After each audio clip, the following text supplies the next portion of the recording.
Before we begin the story, let us know where you're watching from by leaving a comment below. If you enjoy this video, don't forget to like and subscribe. Have a wonderful day. Enjoy the story.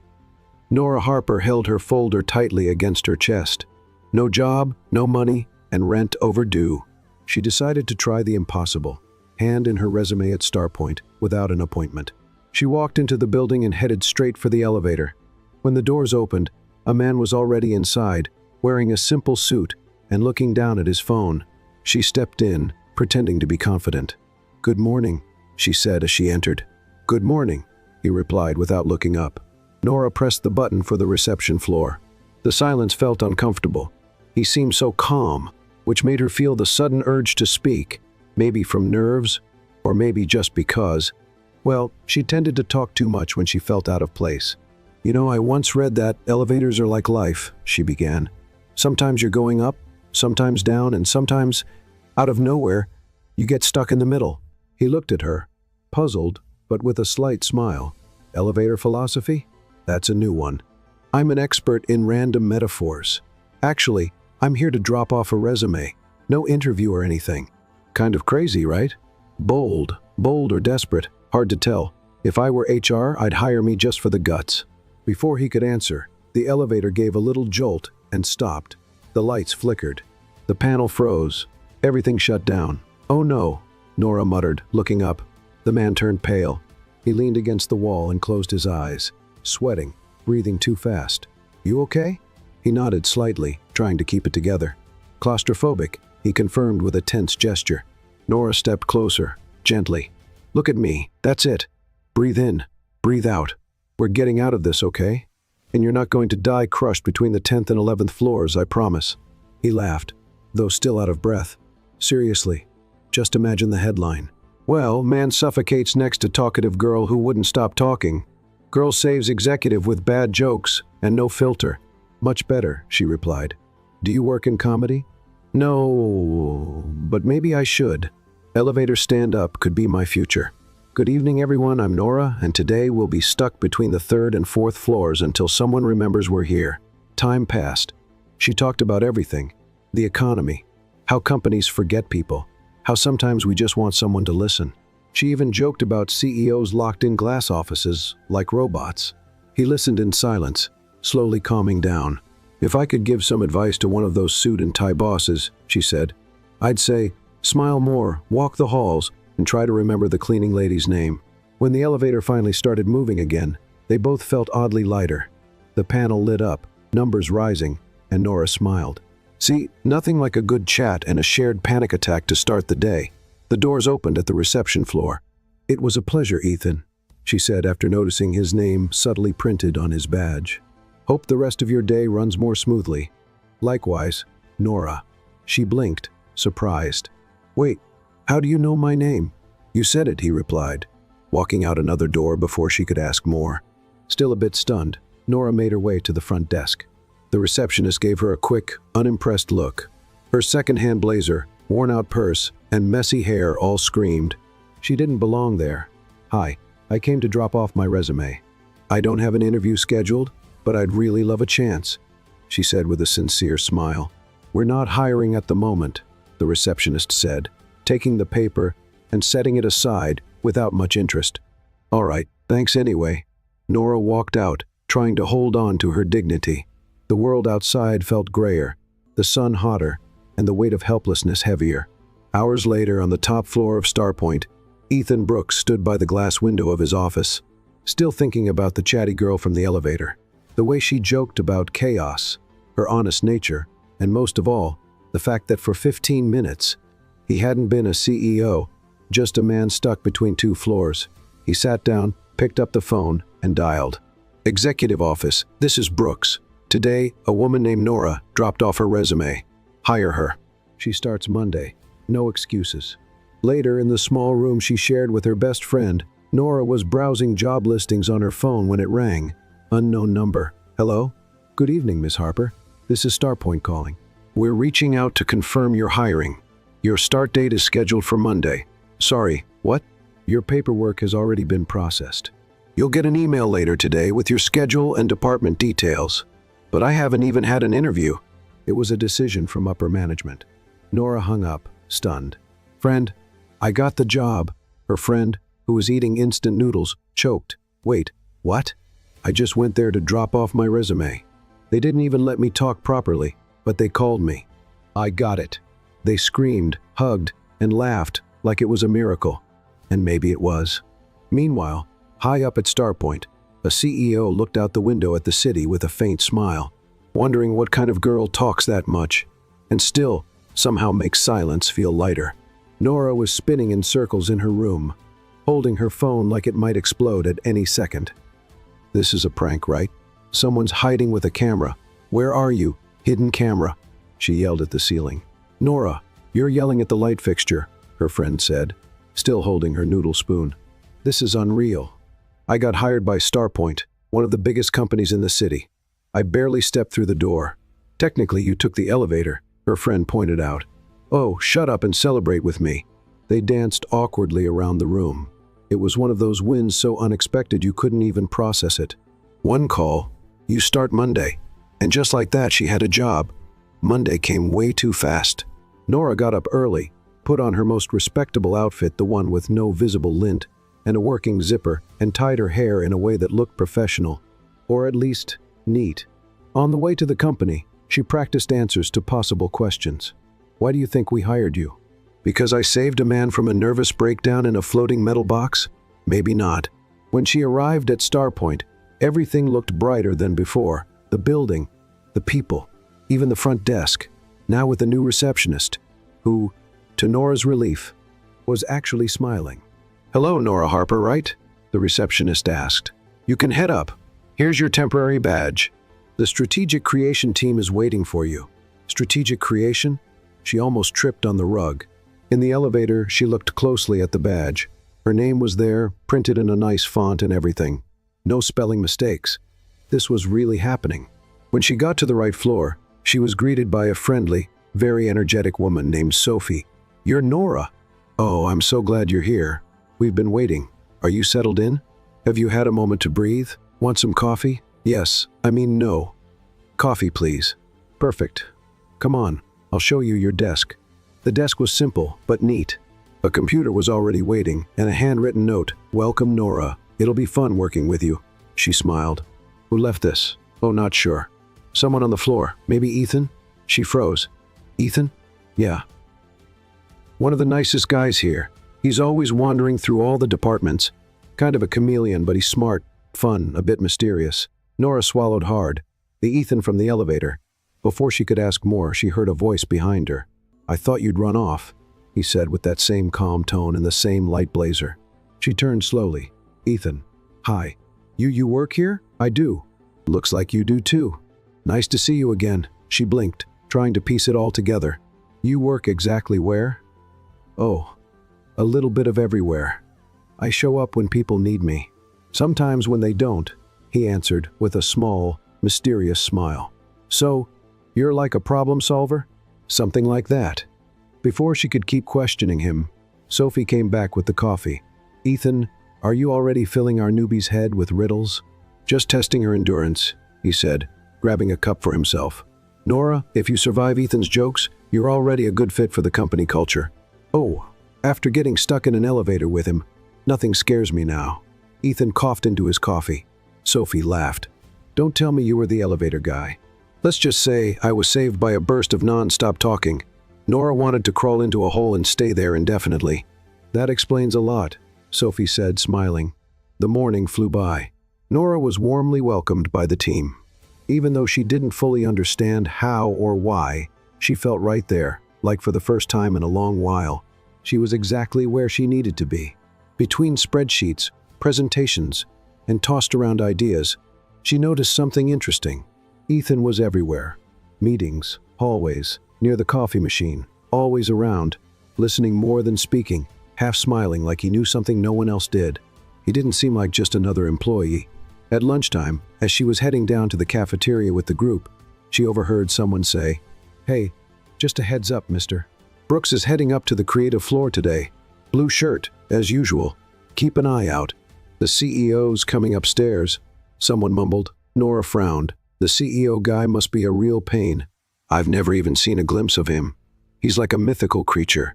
Everyone talks about him, but no one's actually seen him." Ethan, who was just a few steps behind, coughed again, this time clearly trying to hold back a laugh. She turned around, suspicious. "You're always nearby, Ethan. Let's just say I enjoy watching a good story unfold." She stared at him a little longer. Something about him didn't quite add up, but she chose to save the question for later. For now, she just wanted to enjoy her first day at work, the job that had practically fallen from the sky or the elevator, and try not to say anything else ridiculous in front of people she barely knew, even if one of them seemed suspiciously powerful. On Thursday morning, Nora noticed Ethan was wearing the same light blue shirt for the third day in a row. Either he owned several identical ones, which would be a serious case of lack of variety, or it was just a quirky trait that matched the mystery surrounding him. "Do you think he has some kind of secret uniform?" she asked Sophie as she poured her coffee. "Uniform or disguise? With that charm, I'm going with corporate spy," Sophie replied with a wink. Nora laughed, but inside, her radar kept buzzing. Ethan was everywhere all the time, and no one seemed to know exactly what he did there. He was like glitter at a kid's party, impossible to ignore. Even so, she didn't expect to see him at the brainstorming meeting for strategic creative. The manager walked in with a look that said he was hiding something, which was never a good sign. Today's session will be led by a special guest. Ethan walked in right after, smiling, holding a tablet, and looking more rested than anyone else in the building. "Good morning, everyone," he said, stopping in front of the group. "I promise this won't be as traumatizing as a performance review." "That's what they always say before torturing us with sticky notes," muttered Leo, the team's sarcastic designer. Ethan gracefully ignored the comment. The task is simple. Create a campaign based on a concept companies love to say, but rarely practice. The theme is truth. Silence. You'll be working on ideas that explore how brands can be more genuine, more human, less marketing, more reality, and most important, I want honesty in the presentations. No sugarcoating, no Instagram filters. You've got 30 minutes. Go. Nora grabbed her notebook with enthusiasm. She loved a good challenge with a bold theme, but she couldn't help sneaking glances at Ethan. He seemed different that day, more focused, more serious, yet he still had that slight smile on his face, like he already knew what everyone was going to say. 30 minutes passed like 5. Each team member presented their idea. Some were solid, others creative, and a few sounded like sleepy Friday afternoon pitches. When it was Nora's turn, she stood up. "My campaign would be called, 'Stop Pretending Everyone Already Knows.' The idea is to use sarcasm in favor of authenticity. Show what companies say versus what they actually do." She took a deep breath. "For example, we value each employee as an essential part of the whole." And the image, a shared fridge with a wrinkled apple and a sticky note saying, "Don't touch my yogurt." Everyone laughed. Or, "We care about our team's well-being."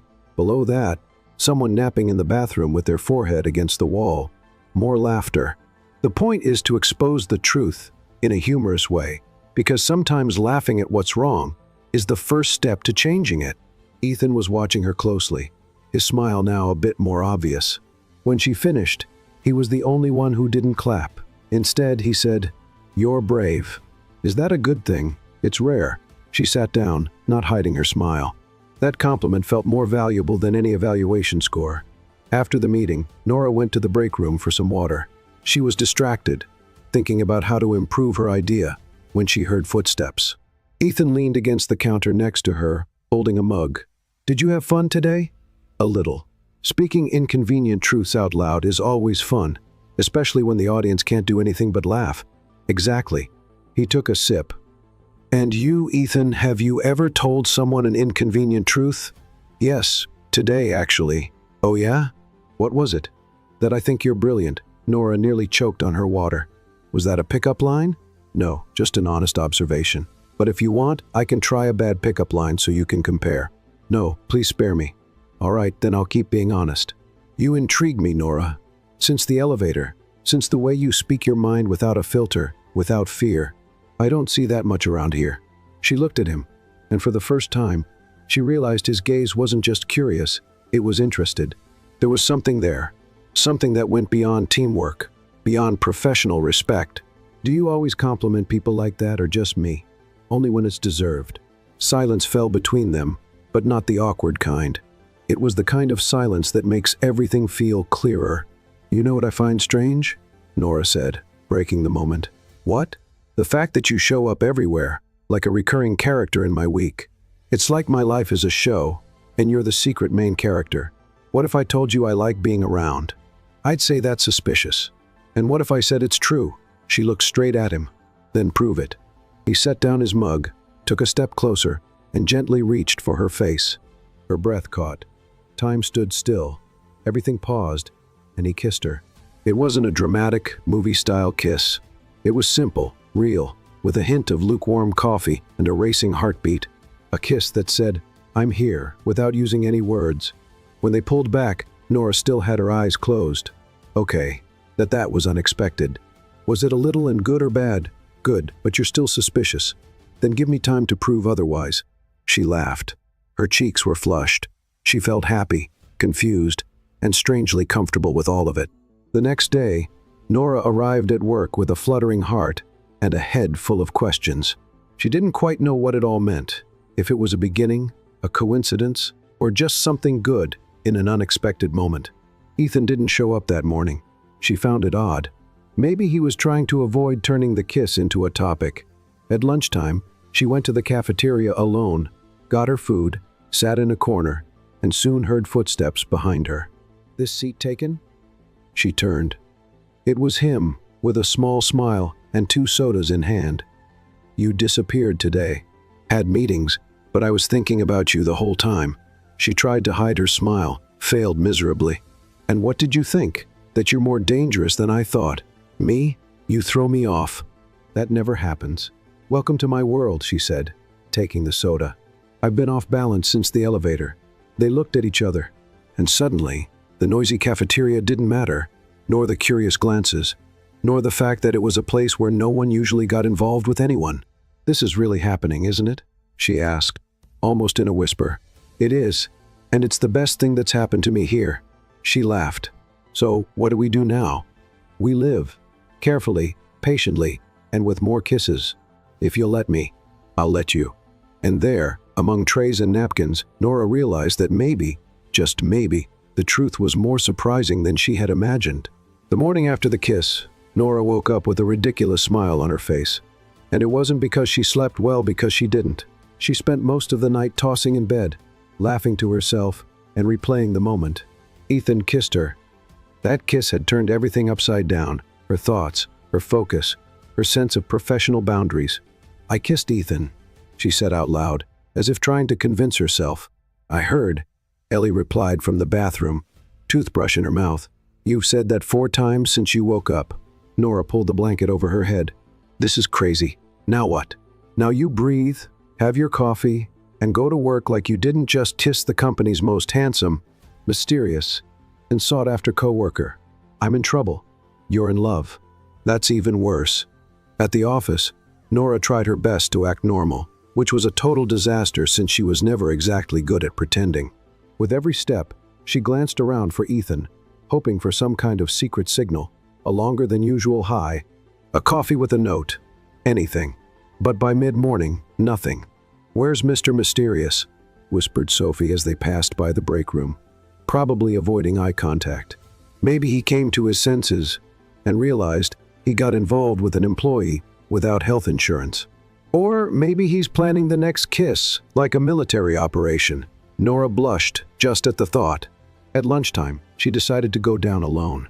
She needed some air and fries, or to fry her feelings, as she liked to say.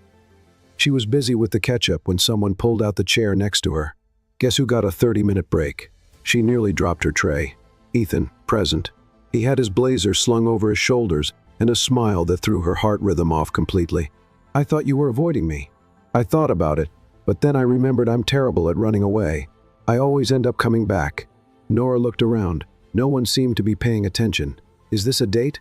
"Only if you want it to be. And if it is, then I'm exactly where I'm supposed to be." She bit her lip. He reached out and took a fry from her plate. "Bold. I call it a strategic approach. You're impossible. And you're irresistible." They laughed. It was light, easy, like they were dancing on invisible ground where none of the office rules applied. "Ethan," she said after a few minutes, "what exactly do you do at this company?" He paused for half a second. "You want to know my job title? I want to know who you really are." He smiled, but this time the smile was guarded. "Let's just say I'm someone who's curious. I like moving between departments, seeing things from a different angle. You talk like someone who knows more than they should, and you talk like someone who's about to find out more than they expected." She looked at him, but before she could press further, his phone buzzed. He glanced at the message and made a slight face. "I have to go upstairs. A meeting, something like that. You always disappear out of nowhere, and I always come back. Is that a promise?" "It's the best I can offer for now." He leaned in close to her ear. "But I want to offer more." Then he left, as if he hadn't just turned her world upside down with one sentence and a glance. Hours later, near the end of the workday, Nora decided to drop off the printed reports at the executive floor. Just one floor up easy. Simple. Harmless. She stepped into the elevator, fixed her hair using the reflection in the doors, and tried not to think about Ethan. When she reached the floor, she looked for the meeting room listed on the paper. She knocked on the slightly open door and stepped in quietly. The room was full, and in the back, standing and speaking about innovation and leadership, was him. Ethan. But not Ethan with the casual shirt and cryptic comments. It was Ethan Brooks, wearing a badge, holding a title, standing out. On the screen behind him, it read in bold letters, "Ethan Brooks, CEO of Starpoint." Nora froze. He stopped speaking when he saw her. Her eyes widened. She swallowed hard, took a step back, then left the room like someone fleeing from an emotional fire. The world was spinning, and suddenly everything made far too much sense. Ethan, the CEO, the man she thought was just a curious, mysterious, and incredibly charming employee, was actually the one in charge of it all. "No," she whispered inside the elevator.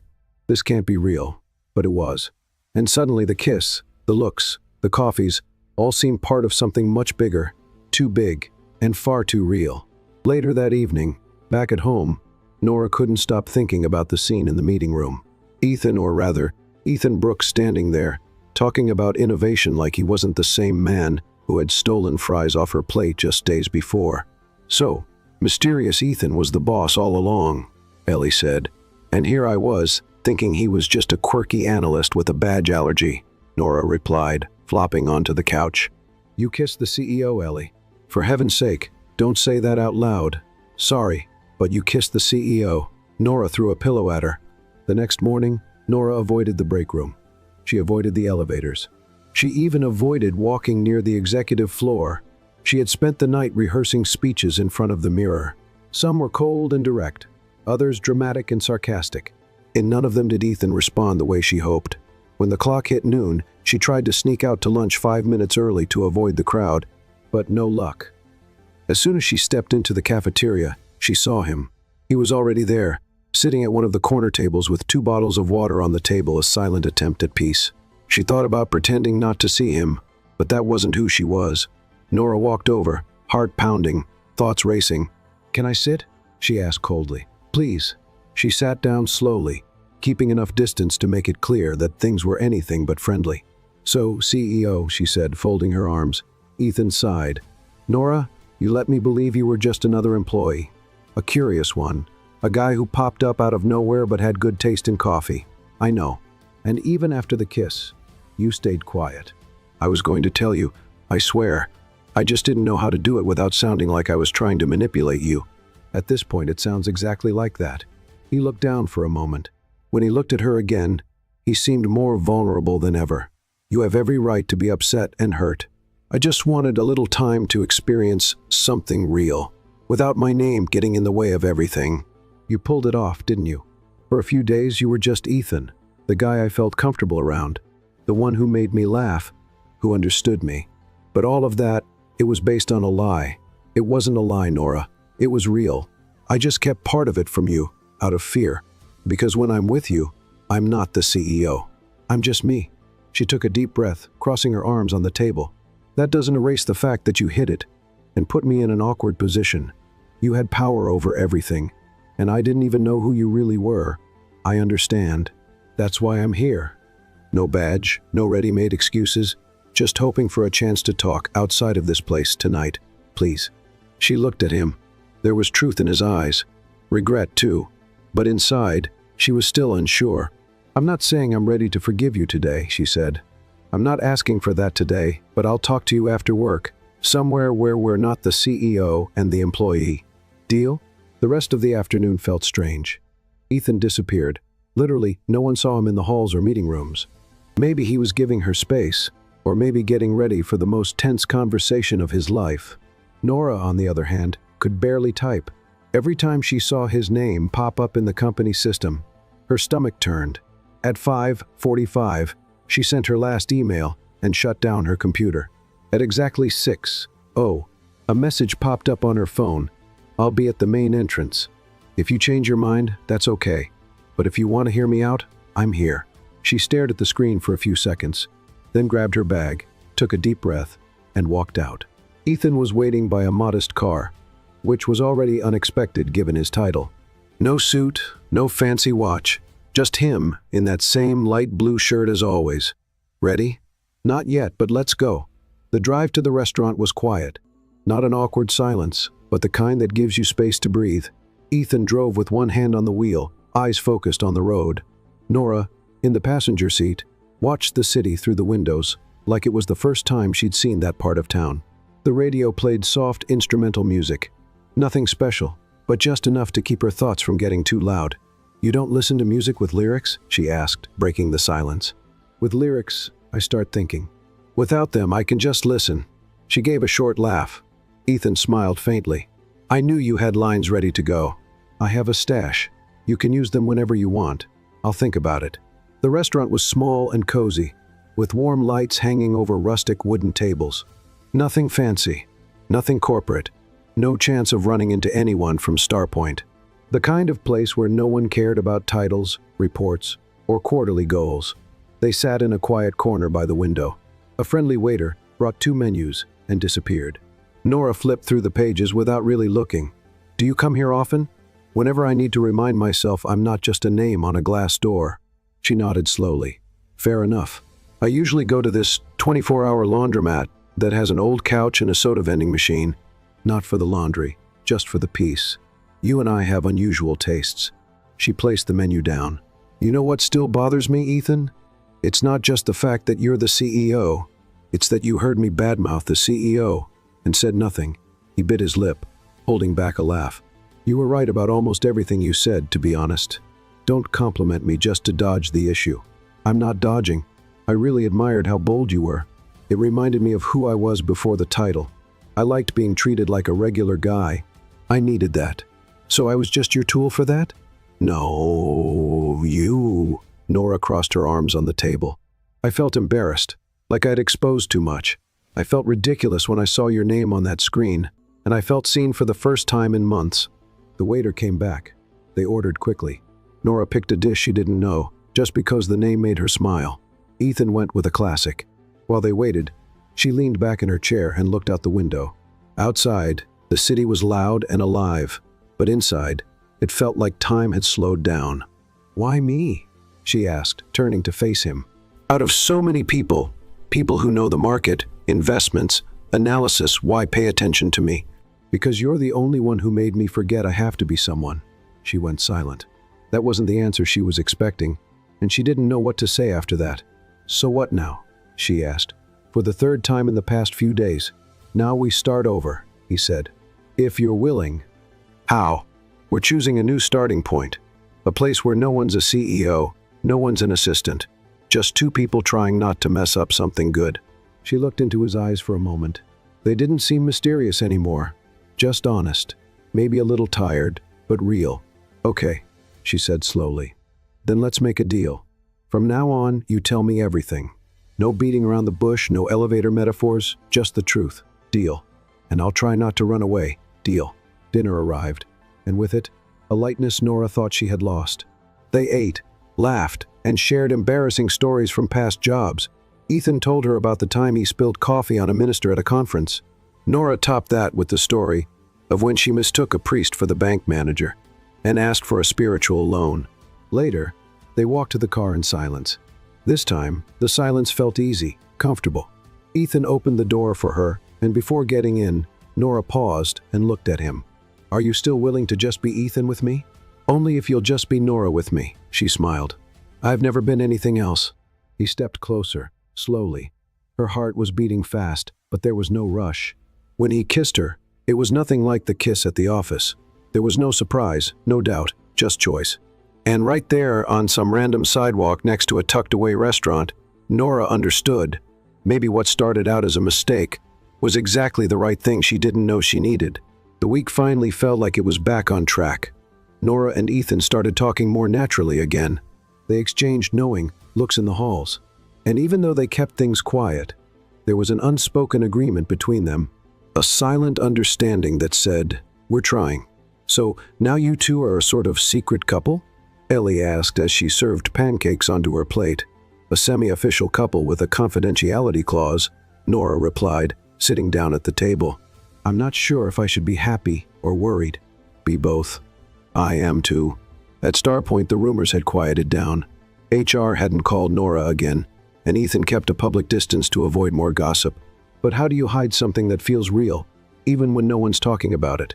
On Tuesday afternoon, while Nora was sorting reports in the creative room, she overheard something she wasn't ready to hear. "Did you see the spreadsheet for the new opening on the branding team?" Sophie whispered to Mia. "I did. Guess who they're considering for the role?" "Nora." "Really? And guess who got that approved directly with the board?" "Ethan Brooks." Nora stopped typing. Her face felt hot. The position was highly sought after, and even though she'd been doing well, she never applied. She hadn't even been told about it, and now they were saying he was pushing it behind the scenes. She sat there for a few seconds, letting it sink in. Then she got up and left without saying a word. Ethan was alone in the 10th floor conference room, finishing up a contract, when the door swung open. "Can we talk?" Nora asked, straight to the point. He looked surprised but nodded. "Of course. What's going on?" She walked in and closed the door behind her.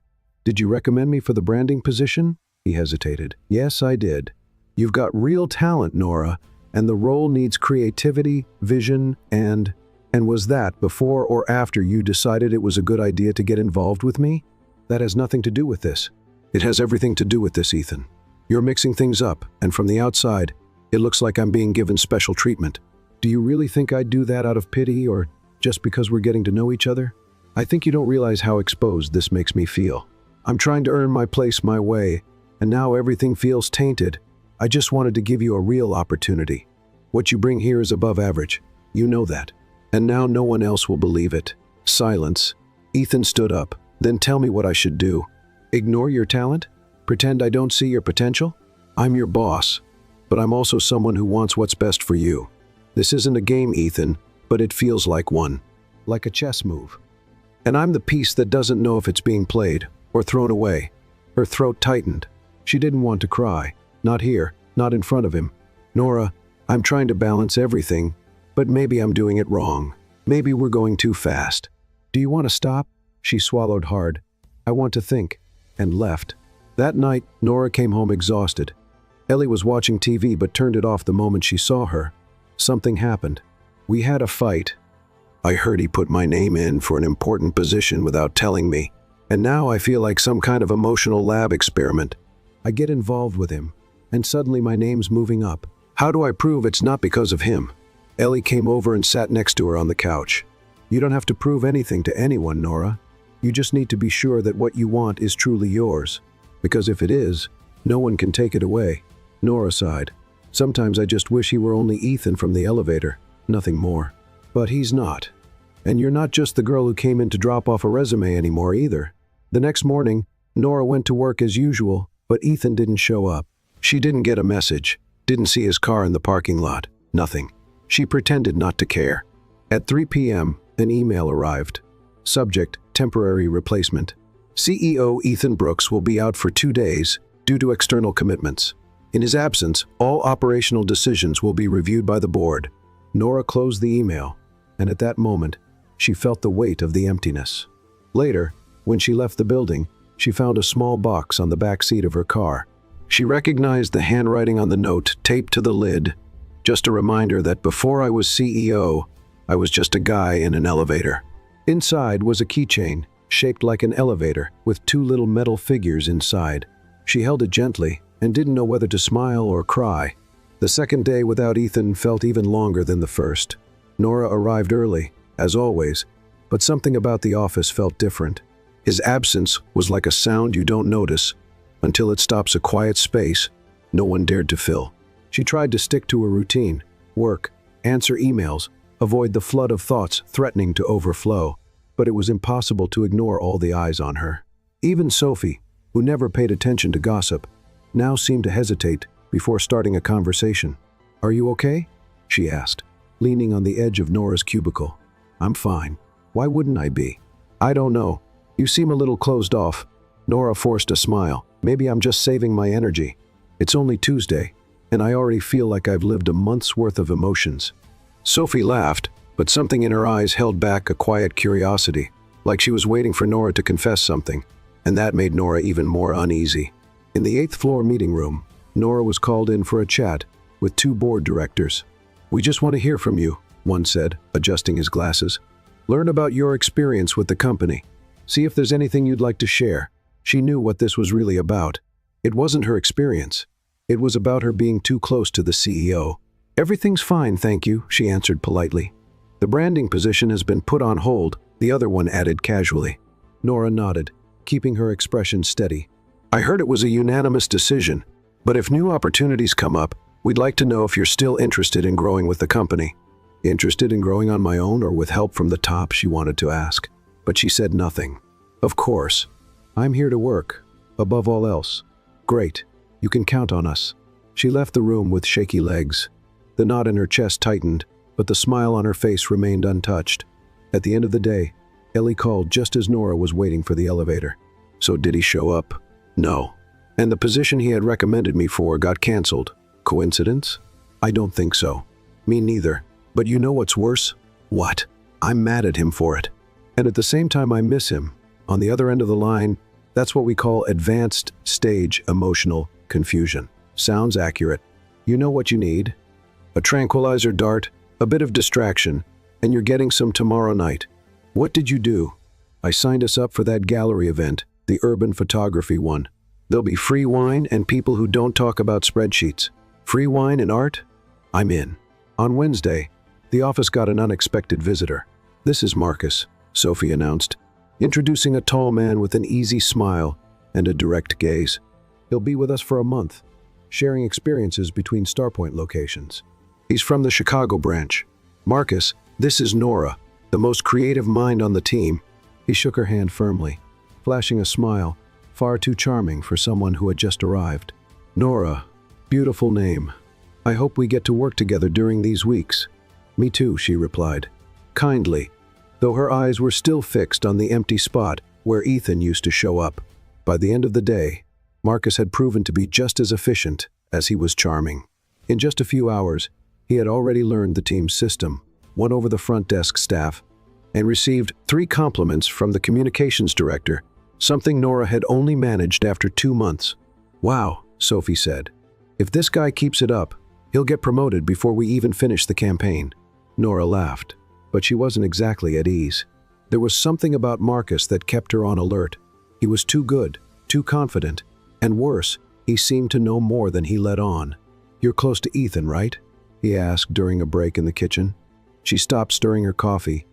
"Why? I just thought it was interesting. You changed when I mentioned his name. And I heard some rumors. Rumors are great for people who like wasting time. I don't like wasting time. That's why I'm asking directly." She looked at him, serious. "I'm a professional, and I hope you are too." He raised his hands like he was backing off. "Fair enough. I just thought we might understand each other better." Nora finished her coffee and left the room without another word. That evening, the gallery event felt like a different world. Soft lighting, people dressed too stylishly to seem real, and Ellie looking stunning in a fitted black dress that made half the guests turn their heads. Nora wore jeans, a dress shirt, and a darker lipstick than usual, the kind of detail only someone paying close attention would notice. See, this is life. No HR, no emails, no reports, just wine and pretending to be intellectual. Exactly. As they looked at a wall of black and white photos of spiral staircases, Nora felt someone approaching. "Hope you two didn't start without me." She turned. Ethan. He wore a simple leather jacket, an open collar shirt, and a subtle smile that couldn't quite hide how tired he looked. His eyes found hers instantly. Ellie stepped away gracefully, leaving them alone in front of a photo that looked like a reflection of the confusion. Nora felt inside. "I thought you were still on leave," she said with a touch of irony.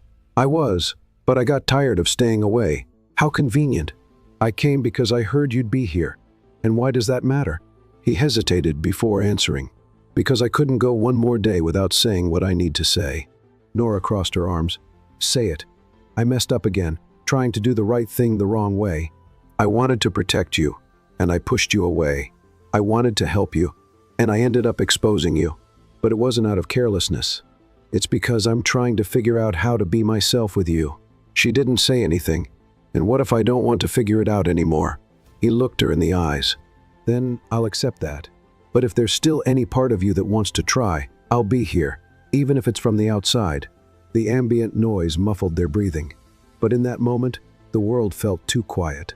"You can't make promises," she said, "but I can make choices, and I'm choosing you, even if you don't choose me right now." She looked away. There were so many questions inside her that couldn't fit into a single conversation. But there was also a feeling she couldn't ignore. One wrong step, she whispered, could ruin everything, or it could lead to a new path.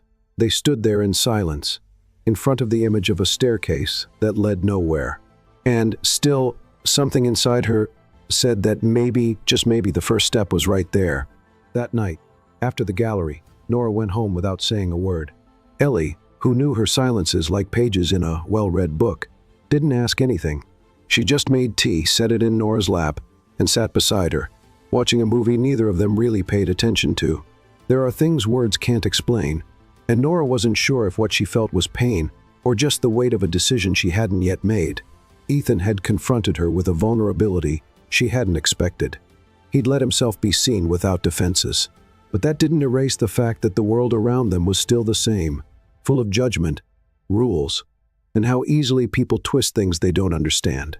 The next morning, Nora woke up before her alarm. The sky was still gray when she left the house, and the walk to Starpoint felt longer than usual. She knew Ethan was coming back to the office that day, and she also knew things wouldn't be the same anymore. What they had shared, once light and full of possibilities, now felt like a tightrope stretched between two extremes, what they could be, and what the world would allow them to be. "Morning," Sophie said as Nora passed by the kitchen. "Morning. You okay?" "I'm trying to be." "Heard the CEO's back today. The upper floors feel tense.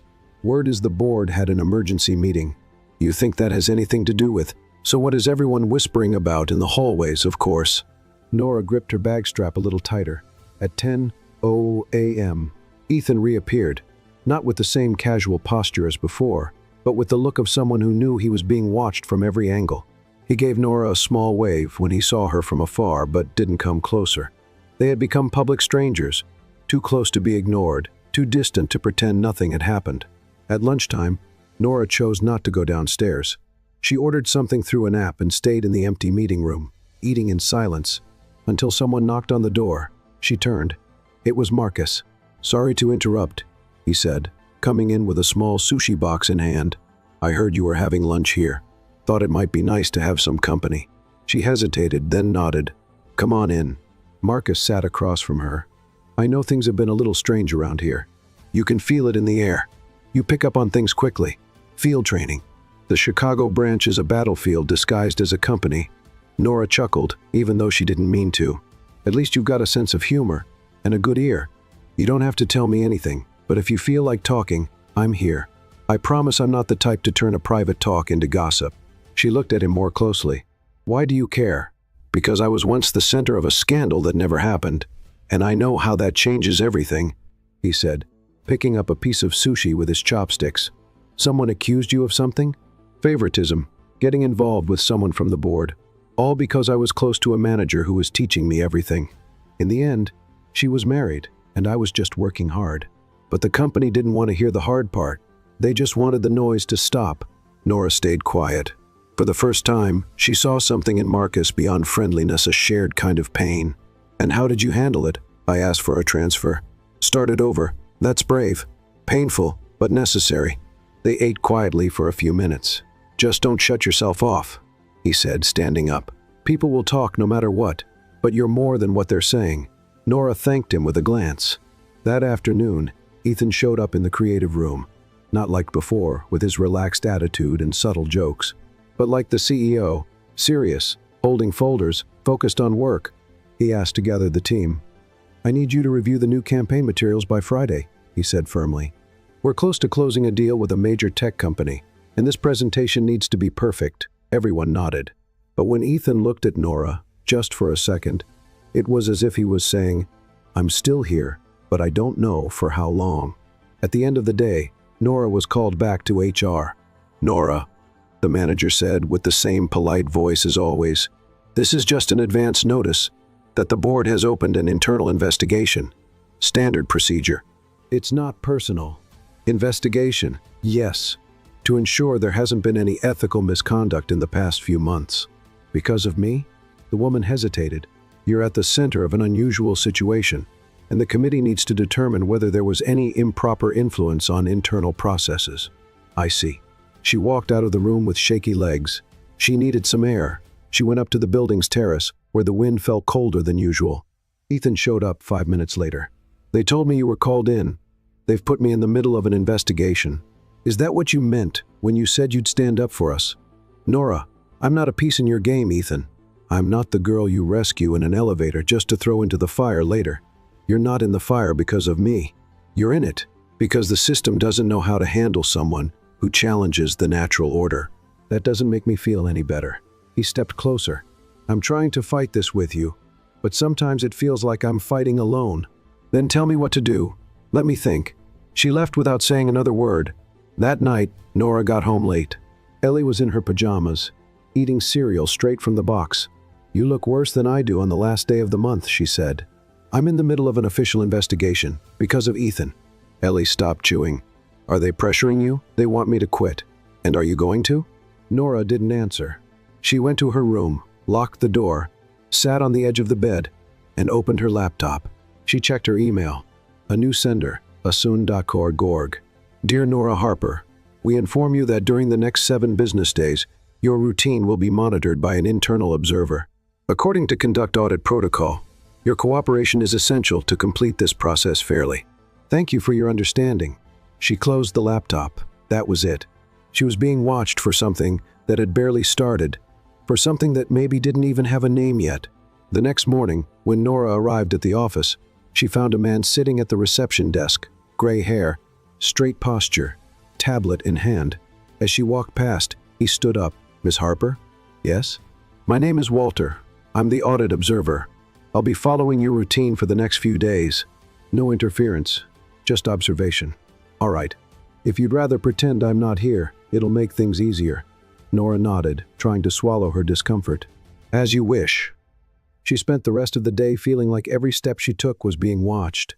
Every keystroke, every glance. Sophie noticed the tension. "Who's the detective at reception?" "Someone who's about to take away the last bit of peace I had left." At the end of the day, Ethan was waiting for her in the parking lot. "Can I give you a ride?" "Not today." "Can I see you tomorrow?" "I'm not sure." "Can I ask you not to give up on us?" She looked him in the eye. And in that moment, she felt more than just hurt. She felt afraid. "Don't ask me for anything today, Ethan." And she got into the rideshare car without looking back. That night, she dreamed she was trapped alone in an elevator. But this time, no one came to rescue her. By now, Walter's presence in the office no longer caused curiosity. In less than 3 days, he had become part of the furniture. Quiet, discreet, but always there. Watching everything like a mirror that doesn't judge, but doesn't lie either. Nora tried to focus on work, but her attention dissolved among reports, unanswered messages, and the constant gaze of the observer. "Has he ever smiled at you?" Sophie asked, trying to lighten the mood as she worked on the presentation system. "Walter? Not once." "I'm starting to think he's an AI, in a suit." "Maybe he is. They're getting more realistic every day." Nora laughed, even if she didn't feel like it, and turned her eyes back to the screen. She had barely spoken to Ethan since the gallery night. They exchanged strictly professional emails, a revised attachment, a deadline extended, a thanks for the delivery. Nothing beyond that. But inside, everything was screaming. On Thursday morning, Nora was called into the conduct committee room. This time there were more people, a company lawyer, 2 board members, and in the corner, Walter. No tablet, just watching. "Miss Harper," the compliance director began, "this meeting is part of the final phase of the process.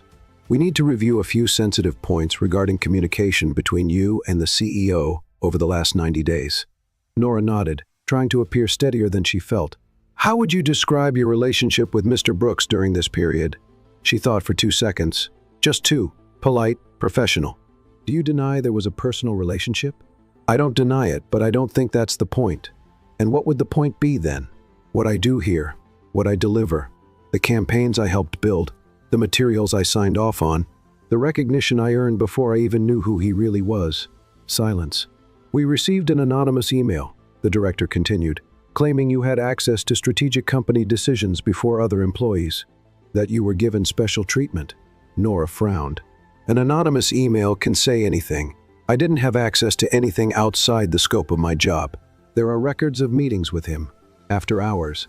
And there are coffee breaks with co-workers during lunch. Does that count as favoritism?" The director crossed her arms. "So you're saying the relationship didn't affect internal decisions?" "I'm saying the relationship happened, in spite of the environment, not because of it." Walter took a note, for the first time. That afternoon, Ethan appeared in the creative room, not to speak with Nora, but to request a review of the new product presentation. He was direct with everyone, and with her, as always, polite, distant, impeccable. Marcus noticed. "Is he testing you?" "I don't know. Seems like he wants to see if I'll still fall apart." Nora looked at the screen, at the blinking logo in the corner of the presentation. "I'm trying to figure out if I even want to keep solving this puzzle." On Friday, Ellie showed up at work with a cup of coffee and an invitation in hand. "I figured you might need this coffee. Moral support, but also this," she said, handing her a folded flyer. "Launch event at the new neighborhood gallery, modern art exhibit, live music, and, get this, gourmet snacks." Nora took the flyer. "You think this will fix anything?" "No, but it's a distraction. And sometimes distraction is all we need, just to be able to breathe again." Nora thought about it and decided to say yes. The exhibit was colorful, chaotic, and completely unexpected. Some paintings looked like smudges, and the sculptures looked like nothing but everything. There was vibrant, and for some reason, comforting. Nora and Ellie were looking at a blinking light installation when they heard a quiet voice behind them. "I know that name," someone said. They turned around. It was a woman in her early 30s, with red hair tied in a bun and glasses hanging from the neckline of her blouse. "You're Nora, right? Nora Harper?" "Yes. Why?" "I'm Claire," she said, reaching out her hand. "I used to work at Starpoint. I was in the innovation department." "Really?" "Yes. I was there for 2 years. I left at the beginning of the year." Ellie, curious, stepped closer. "Did you know Ethan?" Claire laughed. "Who doesn't? But yes, personally. I worked directly with him." "And what was he like?" She paused. "Complicated. He's brilliant, but very private. When he gets close to someone, it's because it really matters. Ethan doesn't open up emotionally for no reason. And you?" "We were friends, but I think he was still carrying too much on his shoulders. He never managed to let himself fully open up." Nora listened in silence. "But if he did that with you," Claire went on, "then you're different." On Saturday, Nora woke up to the phone ringing. An unknown number. "Hello, Miss Nora? This is the front desk at Starpoint. Mr. Brooks left something for you in the lobby. He said he didn't want anyone else to bring it." She got dressed quickly and went there. When she arrived, she found a simple box with a light blue ribbon. No sender, no note. Inside were 3 things. A printed copy of a campaign project they had created together in the first few weeks. A photo of them laughing in the hallway of the creative department, one she didn't even know existed. And finally, a blank sheet of paper, and below it, a handwritten line. "To write what comes next, if you still want to." She stood there, frozen, with the box in her lap and her heart in her throat. On Monday, the committee called her in for a final meeting. "Miss Harper, we reviewed all the documents, conversations, and interactions. We found no clear violation of conduct, but we do advise caution moving forward. Thank you. And regarding your position, the spot in branding has been reopened, and now it will be based on merit. Your name will be evaluated with the others." Nora thanked them, but this time without fear, without anxiety. When she left the room, she saw Ethan at the end of the hallway. He saw her too, and this time, he walked toward her. "Can I walk you out?" "Sure." They walked side by side, without hurry, as if they had all the time in the world. "I saw you left a box for me. I noticed I didn't get a reply. I'm still writing. That means I'm ready to stop running." He stopped. She stopped. "I can't promise it'll be easy," he said. "I don't want easy. I want real." He smiled. "Then let's go. Where to? Wherever. Just with me." And she went. Not because she was sure, but because she was finally free from the fear of getting it wrong. Owning your truth wasn't a single act. It was a process. Nora learned that firsthand when, on Monday morning, she arrived at Starpoint holding Ethan's hand. There was no announcement, no memo, no formal email, but all it took was the two of them walking through the lobby together for the domino effect to start. "Oh my," one of the project assistants whispered when she saw them. "So it was true," someone murmured in the elevator. Nora worked hard to keep her face calm. She knew that first walk would be the hardest, but Ethan, beside her, walked like a man with nothing left to hide, and that helped a lot. When they entered the boardroom for the first meeting of the day, the room was quieter than usual. Ethan walked to the main table. Nora headed toward her usual corner, but he gestured for her to come closer. "You're presenting with me today," he said, just loud enough for her to hear. She hesitated for a second, then walked to his side. The meeting was about Starpoint's new partnership with a global tech network. Nora and Ethan had worked on the campaign concept, behind the scenes, since day one. It was a big project, the kind that could shape the company's direction for the next 2 years. "All the creative work here is from Nora Harper," Ethan said when it was time to present. "I was just there, watching it come to life." She took a deep breath and spoke, not about them, but about what she had built with hard work, with ideas, with courage. With every slide, the room seemed to forget the rumors and start seeing what truly mattered, her talent. When she finished, they applauded. Ethan gently touched her hand, just out of sight from the others, and smiled, saying, "I'm proud, even close." She smiled back. For the first time in a long while, she didn't feel torn between her professional and personal life. She felt whole. At lunchtime, they went to the cafeteria together, on purpose. They sat at their usual table, where they used to pretend to be just co-workers. Sophie walked over with a big smile and curious eyes. "Well, so it's official." "Official," Nora said, picking up a French fry. "You two took longer than a Netflix series to reveal the ending, but it was worth the wait." Ethan laughed. "We're working on the spin-off now. With less drama, I hope," Sophie joked, then headed off to get her food. Marcus came by a little later. He stopped by the table, holding an iced tea. "Congratulations, Nora, on the presentation." "And on the two of you." "Thank you," she replied, surprised by his sincerity. "He's a lucky guy," he said, glancing briefly at Ethan. "Even with all the risks, I know," Ethan answered, steady. Marcus nodded and walked away. Nora watched as he left. "He still has feelings for you," Ethan said without bitterness. "I know, but there was never space for that." Ethan didn't reply, but he held her hand under the table. That afternoon, Nora was called to the communications director's office. It was her first time there since the investigation ended. "Nora, have a seat," the woman said with a slight smile. "The campaign was a success. The company is about to close the deal, and you are a key part of that process. I'm really happy to hear that, and because of that, I want to invite you to something." Nora leaned in, paying attention. "We're creating a separate creative unit for special projects, something bolder, with more aesthetic and strategic freedom, and we want you to lead it."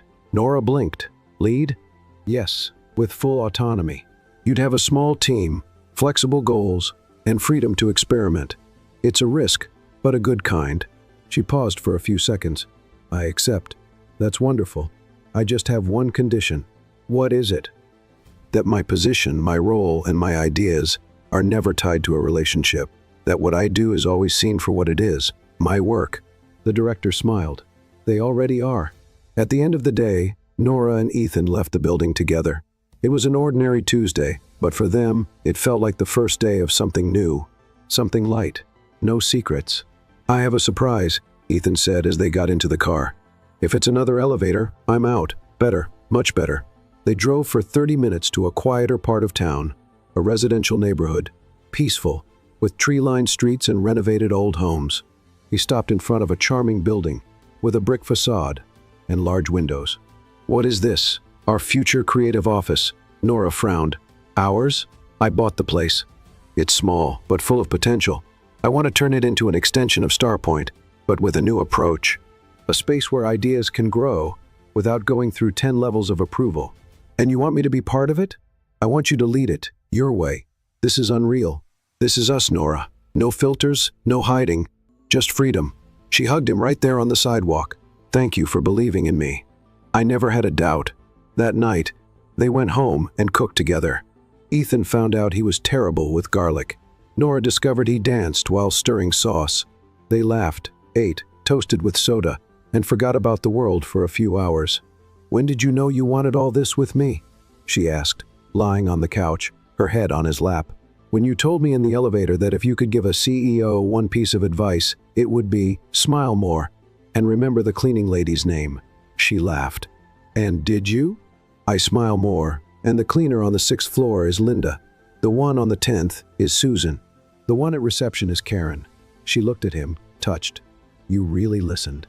"I listened to everything that comes from you." In the following days, they started getting things ready for the new creative space. Nora spent hours sketching layouts, picking furniture, painting walls with help from Ellie and Sophie, who volunteered without being asked. "I want a dark blue wall with handwritten ideas framed on it," Nora said, as she marked the wall with tape. "And a yellow couch for decompressing," Ellie suggested. "And a coffee machine that looks like it belongs in a sci-fi movie," Sophie added. Ethan showed up at the end of the day with pizza and a small box. "To celebrate the beginning," he said, handing Nora the box. She opened it. Inside was a small metal sculpture, 2 little figures standing inside an elevator. "I had it made." She smiled, carefully holding the piece. "We really did start in the most unlikely place. And now we're exactly where we're meant to be." On a sunny Saturday, the new space was officially opened. Only friends, colleagues, and a few representatives from Starpoint were there. Nora, wearing jeans and a white t-shirt with the new project's logo, Spark Vibe, was the last to speak. "When I first came to Starpoint, all I wanted was to drop off a resume.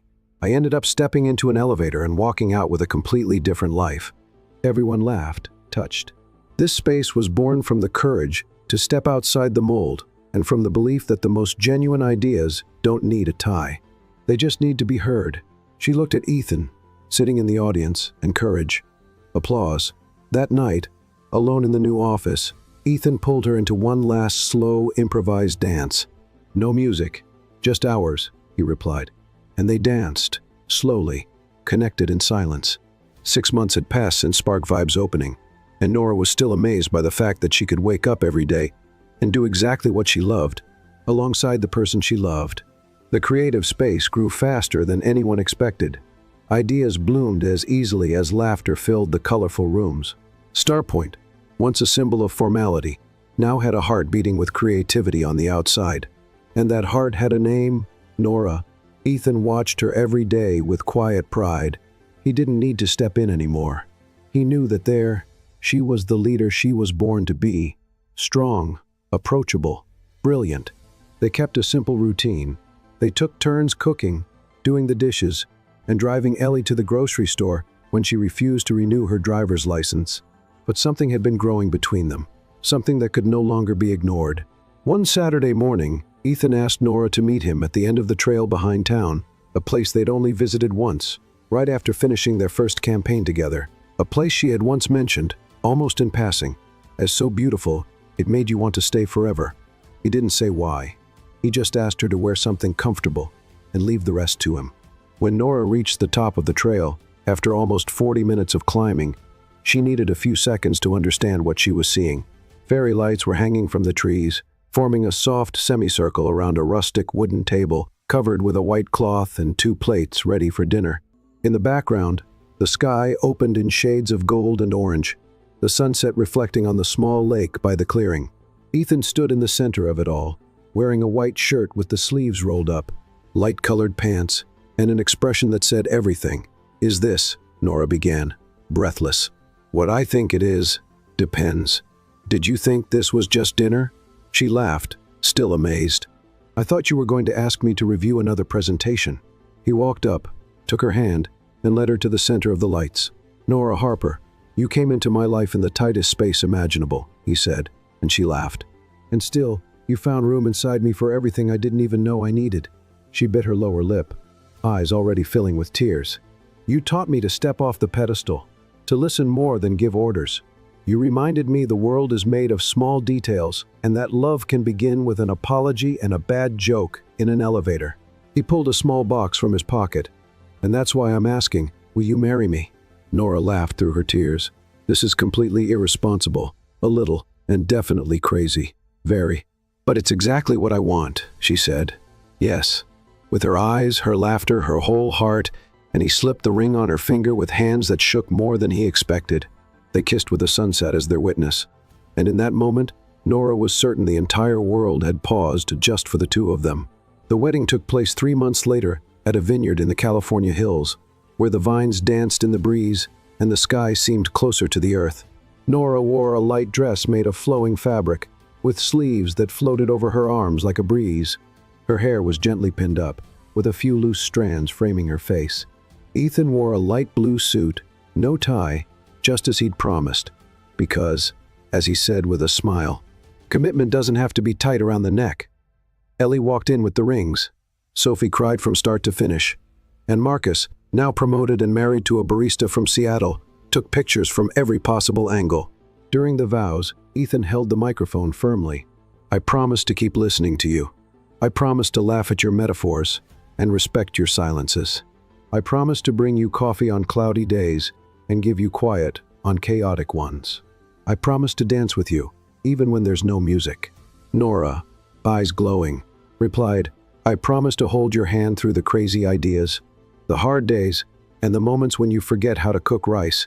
I promise to remind you that being vulnerable is a strength, that love is a choice, and that our story is just beginning." They kissed under a soft shower of white petals thrown by Starpoint employees, who no longer knew where the company ended and the family began.